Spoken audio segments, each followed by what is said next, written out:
Colored pencils come in basic color packages for school children, upgraded sets for architects and other professionals, and elaborate collections of shades for the serious artist. It isn't so much the color variety that determines the quality, but the pigment concentration in the lead.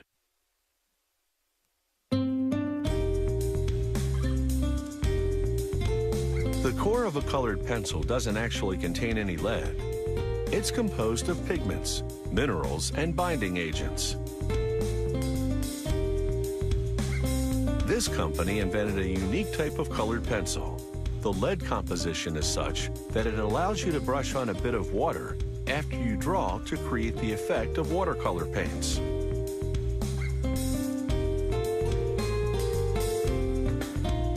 Colored pencils start with a combination of pigments. Every shade has a specific pigment recipe.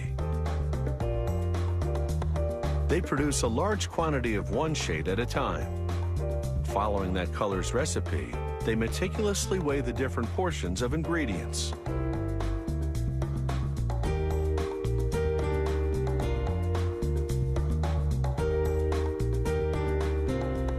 Then they boil a specific quantity of water and additives, and add binding agents, a secret blend of gums, resins, or waxes.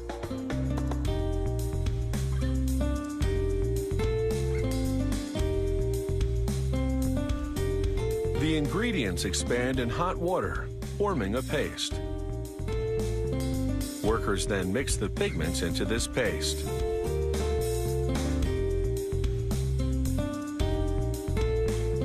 The next machine processes the paste into fine chunks, intensifying the color.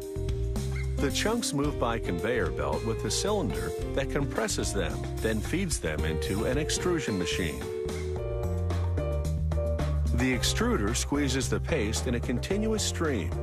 That's the diameter of the pencil lead. In a top-secret process, the next machine chops this long lead into pencil-length leads. But the leads can't write just yet. They're bathed in a vat filled with a mixture of chemical waxes. These waxes coat and impregnate the leads, in this case, red ones. Wax is a color delivery vehicle. As you write, it rubs off and adheres to the paper, taking pigment with it.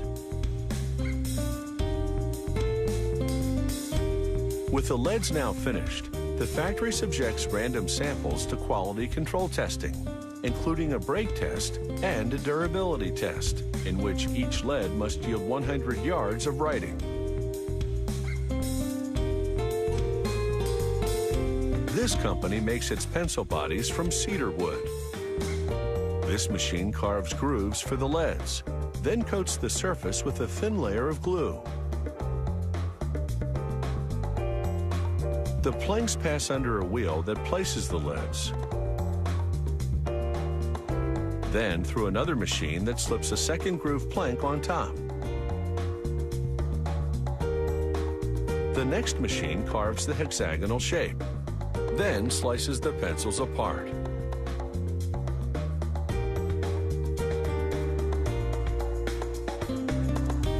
One at a time, the pencils shoot through a vat of colored varnish. Their exterior is now the same color as the lead inside.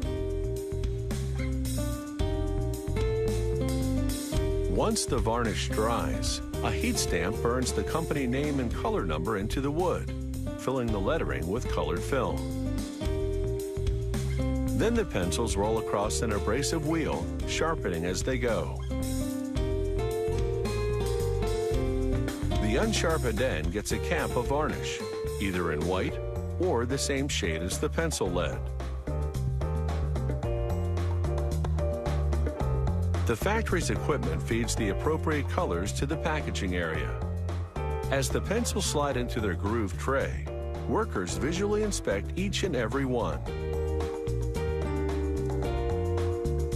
From pigments and planks to an artistic medium, the story behind the making of colored pencils is hardly black and white.